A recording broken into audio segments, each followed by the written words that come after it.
Кээде отуруп жараткан адамзатына өнөр берип, аны менен бирге түйшүктү жаратып койгонуна таң калып кетем. Колуңан келген кооз нерселерди жасайсың.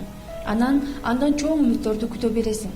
Бул сөздөрдү айтып жана колумдагы барактан пайда болгон нерселерди карап отуруп, бир адамдын окуясы эсиме түштү. Ал япон кызы Садака Сасакинин тагдыры. 1945-жылдын 6-август күнү Америка Кошмо Штатынын куралдуу күчтөрү Экинчи дүйнөлүк согушта Япониянын Хиросима жана Нагасаки шаарларына атомдук бомба таштаган. Элдин үрөйүн учурган окуя тарыхта өчпөс кара тамга менен жазылып, эл кабак бүркөө менен эскерип келет. Бул окуяда 170 000 адам каза болгон. Мына ушундай чоң жоготуу болгон күнү Садака атомдук бомба түшкөн жерден 2 чакырым алыстыкта жашаса да аман калган. Кыздын аман калуусу элди бүгүнкү күнгө чейин таң калтырып келет. Жетим калган Садака аябай элпек, ананда энергиялуу болуп өсөт.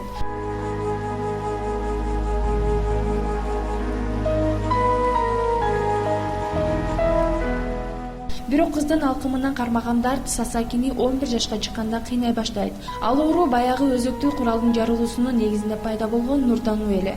Ал оорунун артынан ооруканага кайрылууга аргасыз болгон. Бирок анын дартына даба жок экендигин билген дарыгер ага 1000 турна жөнүндөгү окуяны айтып берет. Япондордо илгертен келе жаткан ишеним бар.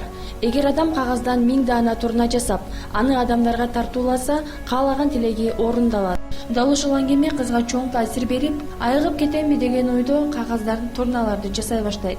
Үмүттүн шооласы үзүлбөйт деп күндөн күнгө турналардын санына сан кошот. Бирок бул үмүт көпкө созулган жок. Садака 644 гана турна жасаган соң бул дүйнө менен кош айтышып кете берет. Албетте, жүрөк оорутарлык окуя.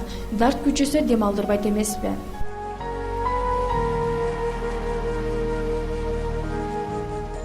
Тагдырдын оорусун чыдамкайлык менен жеңем деп курман болгон кыздын бүтпөй калган жумушун анын достору бүтүрүп, жаралган 1000 турнаны кыздын денеси менен кошо жерге беришкен. Бирок аларды жасап жаткандагы Садаканын кыялы эмне экендигин өзү менен жерге ала кеттөөнөнөт. Бирок дал ошол күндөн баштап кагаздан жасалган турналар тынчтыктын, үмүттүн символуна айланып калган экен. Ананда Хиросимада анын урматына 2 эстелик тургузулуп, 6-август күнү тарыхта жазылган кичинекей Садака Сасаканы эскерүү күнү белгиленип келет. Мындай оор окуяны эскерип отуруп, менин колумда жаралып жаткан кагаз буюмдардын артында да мен билбеген чоң сырлар катылып жаткандыр деп чоочуп кетем. Бирок Садаканын тагдырын эч кимге каалабайт элем. Ал эми бул кагаз турнаны Садака Сасакиге кылган белегим деп билсеңиз болот.